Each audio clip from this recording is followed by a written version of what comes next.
आपको एक बात बताऊं, आज एक चीज़ डिस्क्लोज कर रहा हूँ। 2022 अप्रैल 7 या 8 को, जिस दिन भी वो कैबिनेट मीटिंग हुई थी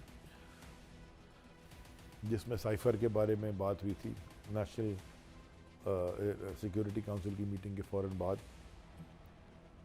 उसके बाद आखिरी मीटिंग मेरे ख़्याल में, जहाँ तक मुझे इल्म है, हो सकता है मेरा इल्म गलत भी हो, मेरी नॉलेज कम हो,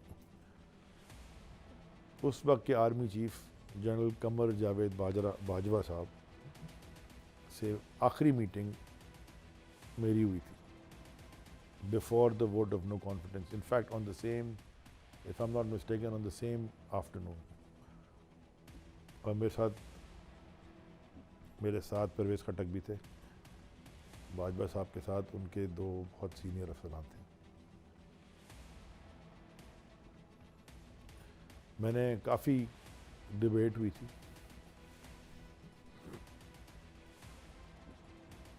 उनसे मैंने जाते हुए सिर्फ एक सवाल पूछा था कि आपके साथ मेरी अच्छी एक वर्किंग रिलेशनशिप रही है, मैंने आपसे एक अफसर मांगा, ईमानदार अफसर, ताकि वहाँ पे KPT में मुझे एक ईमानदार अफसर चाहिए था, स्पेशली एडमिनिस्ट्रेशन और HR में आपने मुझे एक अपना की अफसर दिया।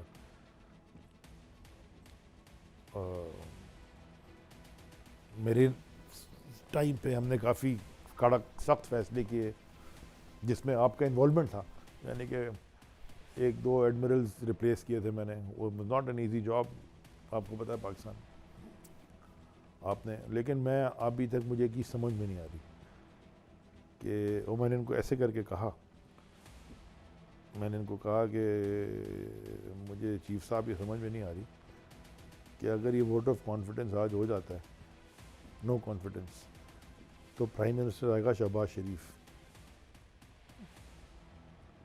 आपने जरदारी की JITs मैंने नहीं बनाई,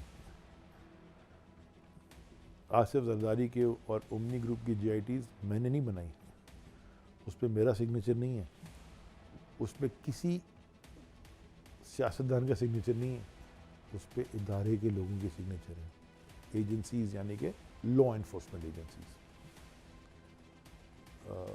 उज़ैर बलोच की JIT मैं, आपको पता है, इसके लिए लड़के कोर्ट से निकाली। निसार मुरई की JIT मैंने कोर्ट से निकाली लड़के।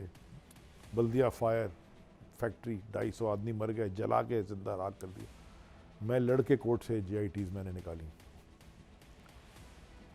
इन JITs में मैंने नहीं लिखी हुई, इन 3 में तो वो थी जब हमारे हुकूमत में आने से पहले बनी हुई थी भाई। जब मैंने केस फाइल किया 2016 में, तो हम तो नॉर्मल सिटीजन थे 15-16 में। ये वाली जो JIT है आखिरी ओमनी ग्रुप वाली, ये हमें मिली है विरसे में, यानी कि काम तो उस पर पहले से हो रहा था। और इसी तरह ये शहबाज शरीफ जो है, और या ये शरीफ ख़ानदान जो है, इनके ऊपर जो JITs बनी हुई हैं, TT की और हुदैबिया केस की, सारी ये तो आप एवरीबडी नोज एवरीथिंग, इसमें कोई ढकी छुपी बात ना वो जिनके ऊपर बनी है उनसे, ना हमसे, ना कौम में से किसी से, ना मुल्क के बाहर दुनिया के अखबारों ने और BBC जैसे इदारों ने इन पर मूवीज़ बनाई हुई हैं। मैं सिर्फ ये आपसे पूछना चाहता हूँ कि knowing all of this, you will still go like this and salute him in this uniform. इसके 4 गवाहें 5 गवाहें, मैं नाम नहीं लेना चाहता, उन्होंने मुझे कहा मैं ओथ टेकिंग सेरेमनी में नहीं जाऊँगा। But he went there, he didn't go, he didn't go to the oath taking ceremony। फिर बाद में तो किया होगा ना यार, प्राइम मिनिस्टर तो बन गया था। जो आदमी ये कोई बेचना चाहता है कि जी कोई सऊदी अरब से इमरान खान की बड़ी लड़ाई हो गई हो, सर थोड़ी कॉमन सेंस की बात करें। खान साहब दिसंबर में गए हैं सऊदी अरब उम्रे पे, तो जनवरी में, फरवरी में या जनवरी में उन्होंने $2 अरब आपको डिपॉजिट नहीं है, तो अगर नाराज से तो डिपॉजिट क्यों दिए? तो ये ना, यू हैव टू सेल। आम आवाम को अगर आप बेच रहे हैं, हमें तो फिर समझ आ जाती है ना चीज़ें, हमें तो हम we were part of the system. Qatar से जाके गैस आप लेके आए 3 कार्गो LNG के 10% के ऊपर, जो 13% पे पहले लिए हुए थे पिछली हुकूमत में। कतर वाले नाराज़ है तो हमें सस्ते कार्गो क्यों देते? वो तो बाजवा साहब ने मुझे खुद कहा है और प्राइम मिनिस्टर के सामने कहा है, गार्डन में एक दिन बैठ के मैंने उनसे पूछा था कि आप कतर गए थे तो आपने 2 या 3 कार्गो क्यों लिए, 10 कार्गो क्यों नहीं बुक किए पाकिस्तान के लिए, 8 क्यों नहीं किए? अभी गैलन जी मर गए हैं, गैस नहीं है, तो आप 5 कार्गो कर लेते। तो उन्होंने कहा मेरा फैसला नहीं था, आपके पेट्रोलियम मिनिस्टर का फैसला था। वो पेट्रोलियम मिनिस्टर जिसको खान साहब ने बाद में हटाया। मैं तो हमारी हुकूमत में भी गलतियाँ थी, मेरे में भी होंगी, लेकिन मैलिफाइड ही नहीं थी। इंटेग्रिटी पे क्वेश्चन नहीं था, ऑनेस्ट मिस्टेक्स नहीं। तो उन्होंने मुझे कहा कि तो फिर जब सब चीज़ ठीक थी तो फिर व्हाट इज़ दिस, मेरी समझ में नहीं आ रहा ना। What was his answer? किस चीज़ पे, क्या सबक जवाब दोगा? मैं नहीं जाऊंगा, सलूट नहीं करूंगा, मैं जाऊंगा नहीं। That was the answer. नहीं, अगर आप सलूट नहीं करेंगे, पीएम को जाएंगे नहीं, इसका क्या मतलब है? कल तो करेंगे ना, आज नहीं जाएंगे तो सर आज आप वोट टेकिंग में नहीं गए तो परसों तो आप जाएंगे ना। प्राइम मिनिस्टर तो उसको बना दिया। इमरान खान साहब के लिए क्या पैगाम है आपका? तकलीफ में है, परेशान है? खान साहब कोई तकलीफ में नहीं है। खान साहब की मेंटल स्ट्रेंथ का इस मुल्क में कोई कंपटीशन नहीं है। खान साहब की विजन, खान साहब की जो बिलीफ सिस्टम है ना उनका, जो ऑप्टिमिज्म है, मैंने यानी कि कोई चैलेंज, कोई कंपैरेटिव एनालिसिस करना अहमकाना हरकत होगी, क्योंकि वो एक अलग लेवल पे पहुंच गए हैं। वो ही इमरान खान, अब वो ये एक, मैं क्या समझता हूँ, प्राइम मिनिस्टर का ओहदा छोटा है उनके लिए। He is a different person. ये अल्लाह ताला ने वतुज़ मंतशा वदुदिल मंतशा, और वो कुर्बानियाँ दी हैं। ऐसे नहीं पहुंच गए पेट से निकल के और वो के बना दिया जी क्योंकि अब्बा थे। No sir, whatever he is achieved in life is because of his belief and because उसके, वो कभी भी गिव अप करने वाला नहीं है। वो he is a leader of man. वो एक अलग आदमी है, उससे कोई कंपैरिजन नहीं है। मेरी औकात ही कोई नहीं है मशवरा देने की, क्या मैं क्या दूंगा यार। हम तो ज़िंदगी भर आइडियलाइज़ करते हुए बड़े हो गए थे ना। उसके बाद जब हमने करीब से देखा, जाना, साथ बैठे, उठे, सोए, ट्रैवल किया, रहे, वो once you get to know him. मैं सिर्फ एक बात बताना चाहता हूँ, Imran Khan as a human being, is a ever evolving human being. He will keep, he's a snowball. Snowball effect होता है ना किसी की ज़िंदगी में, एक जगह आके वो दीवार में लग के स्नोबॉल फट जाती है। वो स्नोबॉल ऐसा इफेक्ट है, वो बड़ा होता चला जा रहा है। आपने जेल में डाल दिया, आपने सिंबल ले लिया, आपने यानी कि माजरत के साथ घटिया केस, इद्दत जैसा घटिया। आप वकील हैं, मुझे आप बताएं कि अगर किसी डिवोर्सी की शादी के 20 साल बाद कोई आगे बोले मैंने इसको तलाक ही नहीं दी तो क्या होगा? 4 बच्चे हो गए उस आदमी के। फजूल किस्म का केस है। तो यानी कि एब्सोल्यूट स्टुपिडिटी, मजाक दुनिया में बनवा दिया आपने, जो मर्जी कर दिया। वो भी उनको और स्नोबॉल और बड़ा, इट मेड हिम बिगर। इमरान खान को छोटा आदमी नहीं है भाई। इसलिए आपने शायद मेरा पता नहीं आर्टिकल पढ़ा नहीं पढ़ा, छोटा मुंह बड़ी बात, मैं छोटा सा आदमी हूँ। मैं सिर्फ कहना ही चाह रहा हूँ, देखिए कंपनी, मैंने उसमें लिखा भी है ये कि किसी भी ऑर्गेनाइजेशन, कंपनी की जो बैलेंस शीट में अगर नुकसान हो रहा हो ना बहुत बड़ा, तो सबसे बड़ा जो उसके ऊपर दबाव होता है ना, वो क्रेडिटर्स का होता है।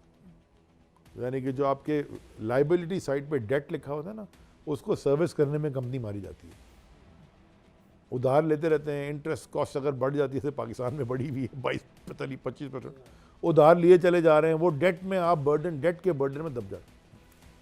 उससे निकलने का एक बड़ा एक तरीका है जिससे बहुत कंपनियां निकली हैं, वो डेट को इक्विटी में कन्वर्ट करते हैं। वो जिनसे उधार लिया होता है ना, वो उनको कहते हैं भाई हम तेरा उधार देते रहेंगे ना, हम मर जाएंगे, तू भी मर जाएगा, एक दिन आएगा हम उधार वापस नहीं कर सकेंगे, तो तू एक काम कर, ये तेरा जो कंपनी की हमारी वैल्यू है 100 रुपये, तो ये जो उधार है ना, ये तू हमारे से शेयर ले ले कंपनी, तेरा 40% बनेगा, 50% बनेगा, 60, जो भी वैल्यूएशन आती, तो हम तेरा उधार जो है ना, वो तू हमारा पार्टनर बन जाएगा, शेयर होल्डर बन जाएगा, you become a share holder. अब जो कंपनी में कमाई आ रही है, let's use that to grow the company. So वो आज 100 रुपये की तो कल 200 की कर लेंगे, फिर 500 की कर लेंगे। सो जो तुम्हारी शेयर की वैल्यू है, जो 60%, यानी कि जो 60 रुपये थी, वो 60 रुपये की इन्वेस्टमेंट हो सकता है 500 की हो जाए, और you grow with the company, and बाद में तुम बेच देना तो तुम्हें बहुत ज़्यादा पैसे मिलेंगे। So you convert your debt into equity. आसान अल्फाज में समझा रहा हूँ। और वो फिर यूएसपी जो होती है, जैसे कहते हैं ना यूनिक सेलिंग प्रोपोजिशन किसी भी चीज़ की, वो यूनिक सेलिंग प्रोपोजिशन पे फिर आप जाके कैपिटल रेज करते हो और यू बिल्ड योर कंपनी। हमारा पाकिस्तान का यूनिक सेलिंग प्रोपोजिशन हमारी यूथ है। हमारी पॉपुलेशन 60-65% जो पॉपुलेशन है अंडर द एज ऑफ 30-35 और एवर ग्रोइंग 18 ईयर ओल्ड्स जो कि वोटर बनेंगे, ये आपका एक बहुत बड़ा एसेट है। ये आपने अपने लिए लायबिलिटी बना ली है। इस लायबिलिटी को आपने अपने लिए एसेट इक्विटी में कन्वर्ट करना है, यानी कि वो आपके खिलाफ लड़ने के बजाय वो आपके साथ मिल के आगे लड़ें, यानी कि मिल के स्ट्रगल करें। किसकी स्ट्रगल करनी है? इस मुल्क को बनाने की ना बॉस। आपके और मेरे जैसे वर्स के सिनेरियो में क्या करेंगे? हम तो चले जा सकते हैं ना, अल्लाह ताला ने क्या कहा कि हम 50,000 लाख रुपए का टिकट लेके दुबई तो जा ही सकते हैं। आज ECL में डाला हुआ है 10 महीने से, वो पता नहीं कब निकालें, लेकिन जा सकते हैं ना, यही कर सकते हैं ना। या बिजली नहीं है तो जनरेटर में डीजल तो डाल सकते हैं ना भाई। पानी नहीं आ रहा तो टैंकर मंगा सकते हैं ना। सिक्योरिटी का थ्रेट है तो 2-3 गार्ड खड़े कर सकते हैं ना। हम और क्या कर सकते हैं? स्कूल ख़राब है तो बच्चों को प्राइवेट स्कूल में पढ़ा सकते हैं ना। ये कितने लोग हैं हम? 10%, 15%। बाकी आवाम जो है ना, ये उबलता हुआ लावा है। ये जो एनर्जी है ना, लावा इज एनर्जी, ये एनर्जी को अपनी तरफ आप कैपिटलाइज कर लें और इसको इक्विटी में कन्वर्ट कर दें। और उसका तरीका भी है, respect the mandate of the people. Maybe it is not as per the wishes of the decision makers, maybe it's not, but if you respect them, they come to your side, then you guide them. This is politics. Then you guide them कि यार इसको ऐसे नहीं ऐसे कर लो। Discussion करें, debate करें, disagree करें, डिसेंट होगा। सियासत में यही तो फ़र्क है ना, डिसेंट होता है, डिसएग्रीमेंट होती है। हमने डिसएग्री कैबिनेट में किया हुआ है। आप इतने एक्सपीरियंस पॉलिटिशियन हैं, आपके एक्सपीरियंस के मुताबिक आप इस वक्त की जो मौजूदा गवर्नमेंट बनने जा रही है, पाकिस्तान का अगले 1-2 साल में मुस्तकबिल क्या देखते हैं? मैं इलेक्शन देख रहा हूँ। मैं कोई इतना तजुर्बेकार तो नहीं हूँ। मेरे ख्याल में एक स्टूडेंट हूँ, थोड़ी बहुत जो भी सीखी हमने। मेरी नज़र में ये चल नहीं सकता सिस्टम। देखिए ना, वो अब कह रहे हैं कि सदारत, चेयरमैन सेनेट, स्पीकरशिप और चारों सूबों के गवर्नर पीपल्स पार्टी को दे दें और वो नून लीग को सारी वोट दे देगी, वोट ऑफ कॉन्फिडेंस, और हुकूमत में चले जाएगी और वजारतें और कोई नहीं लेगी। सारे कॉन्स्टिट्यूशनल ओहदे उन्होंने अपने पास मांग लिए। यानी कि जरदारी साहब जो है ना, वो खिलाड़ी तो बहुत बड़े हैं। अब वो जिस तरह से भी जीतते हैं, वो रूल्स ऑफ द गेम से आप एग्री करें या डिसएग्री करें, लेकिन वो खिलाड़ी हैं किस गंद के। तो वो उन्होंने सारी मेरे ख्याल में कॉन्स्टिट्यूशनल मांग ली है पोजीशंस। बाकी ये वजारतें इनको दे देंगे। इकॉनमी ने चलना कोई नहीं है, इनसे चल ही कोई नहीं सकता। जिनका पहला प्रेमिस यही हुआ कि हमारा फ़ायदा इसमें क्या है, यानी कि मनी लॉन्ड्रिंग और ये केसेस। उन्होंने क्या किया आके शहबाज शरीफ ने प्राइम मिनिस्टर बनने के बाद अपने और अपने ख़ानदान के केसेस फारिग करवाए। किस चक्कर में? डर किस बात का था? अगर आप सच हो तो बोलो, आए वो सारे उन्होंने एग्जीक्यूटिव डिसीजन मेकिंग से उन्होंने फारिग करा। तो ये नहीं चल सकता बिकॉज और उससे भी बड़ी एक वजह है, अवाम का इन पे भरोसा नहीं है। अगर भरोसा होता तो बल्ले के बगैर भी बैगन पे और अम्ब्रेला पे और पत्नी बतख पे और सब पे जाके वोट उन्होंने डाल दिया अवाम ने, तहरीक इंसाफ के बैक्ड इंडिपेंडेंस को। तो वो जेल में रह के भी वो खान साहब वो कारनामा कर गए हैं जो ये बाहर घूमते फिरते नहीं। वो कैंडिडेट को तो उनके जलसा करने की इजाज़त नहीं थी, कॉर्नर मीटिंग करने की, झंडा लगाने की इजाज़त नहीं थी। वो इलेक्शन डे में पोलिंग एजेंट को फेंटे लग रहे थे, कैंप नहीं लगने जा रहे थे। वैसे यार आपसे भी मैं एक सवाल पूछ लूँ, आप इतने इंटरव्यू करते हैं, मेरे दिल में कभी सवाल आया, सिंध का तो मैंने आपको हाल बता दिया कि ये बलूचिस्तान के एलियन टेरिटरी है। ये शायद पाकिस्तान की तारीख में, या मैं पिछली तारीख पंजाब की पढ़ रहा था, पंजाब पहली दफ़ा खड़ा हुआ है, पंजाब पहली दफ़ा खड़ा हुआ है। और जो लाहौर की मेरी बड़ी कोई लाहौर, मैं कल परसों बैठ के मैं ऐसी फ़ोने कर रहा था, पुराने सब पूछ रहे थे किधर गायब हो, तो उसमें जो सलाम अलैक दुआ सलाम और अच्छी यारी सबसे हो जाती है। तो कई लोग जिनका मुझे पता था कि वो खान साहब के तर्ज हुकूमत से खुश नहीं हैं, राइटली और रॉन्गली में नहीं पढ़ते। बुज़दार साहब के ऊपर बड़े सवालात हैं, हम भी पूछते थे कि हमें समझिए, आज मुझे बाय द वे आज तक नहीं समझ आई। उनके वो बॉस तो वो हैं, उनका फ़ैसला था, आज तक समझ में नहीं आई बुज़दार की, बहुत से लोगों को नहीं आई हमारी पार्टी में। लेकिन once again decision making executive authority lies with the prime minister and the leader of the party, and उन्होंने ये फ़ैसला किया था तो सर आंखों पे था। अपनी रिजर्वेशंस या अपनी ऑब्जर्वेशंस आप दे देते हैं। खैर, तो जो बहुत सारे लोग खुश थे उस वोट ऑफ नो कॉन्फिडेंस के बाद, उनमें से कुछ ऐसे भी थे जिनका किरदार था, यानी कि they had played a role from the opinion maker segment of this country. आप मेरी बात समझ रहे हैं? जी जी। वो भी जो है वो 8 फरवरी के बाद जो हो रहा है उससे नाखुश थे। यानी कि वो मुझे कह रहे थे कि यार आप, हम तो सियासत में नहीं हैं, लेकिन ये होना नहीं चाहिए जो हो रहा है। खान साहब ने जितना टाइम मेरा उनके साथ गुजरा है, हमेशा ये कहा है कि ये idea whose time will come, कि जो मर्ज़ी कर लें ये, और वो तो उनकी तकरीरों में जो भी मर्ज़ी वो कर लें, जो खड़ा होगा उसको वोट पड़ेगा। वो वोट अब इमरान खान को पड़ा है, क्योंकि मेरे ख्याल में कौम समझती है इमरान खान कौम के लिए खड़ा हुआ तो कौम उसके साथ खड़ी होगी, लाइक इट और नॉट। किसी को इमरान खान अच्छा लगे, किसी को इमरान खान बुरा लगे, जो मर्ज़ी कर लें, बात यह है कि अवाम ने मैंडेट दे दिया। एक तो ये हमेशा से वो कहते रहे हैं। एक दफ़ा एयरपोर्ट से निकले मैं और इमरान इस्माइल कराची एयरपोर्ट से खान साहब को लेके, तो हम शारा फैसल पे थोड़े से ट्रैफिक जाम में फंसे, तो उस ये 2005 की बात कर रहा हूँ मैं, शायद 4 की। मेरे पास एक पुरानी वाइट पजेरो होती थी, ली मैंने इसलिए थी इलेक्शन के टाइम। तो गाड़ी में ना बाजू, मैं पीछे बैठा था, इमरान इस्माइल साहब मेरी गाड़ी चला रहे थे, खान साहब आगे लेफ्ट पे बैठे थे, तो मैं लेफ्ट पे, मैंने कहा कि वो बच्चे जो है ना छोटे छोटे, मेरे ख्याल में एक बच्ची होगी 12 साल की, 10-12 साल की बच्ची, वो ऐसे ऐसे करके ना इमरान खान ऐसे करके हाथ हिला रहे थे।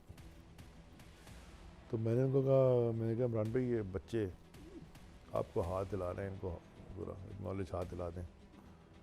सुपरस्टार तो वो थे ना। तो खान साहब ने इनको ऐसे करके अपनी स्माइल करके हाथ हिला के कहा, मुझे कहते हैं ये इमरान इस्माइल इस बात की गवाह हैं, कहते हैं कि ये हमारे वोटर हैं। तो मैंने कहा ये 12-10 साल की बच्ची है, किन वोट देना है? कहता ये देखना तुम हमारे वोट, ये हमारी पूरी वोट है, ये हमारी वोट। ऐड अगर 2005 का वाक़या है और वो 10 साल की भी थी, देयर यू आर, तो आज वो आपकी वोटर सपोर्टर सोशल मीडिया वो सारी गेम उसी के हाथ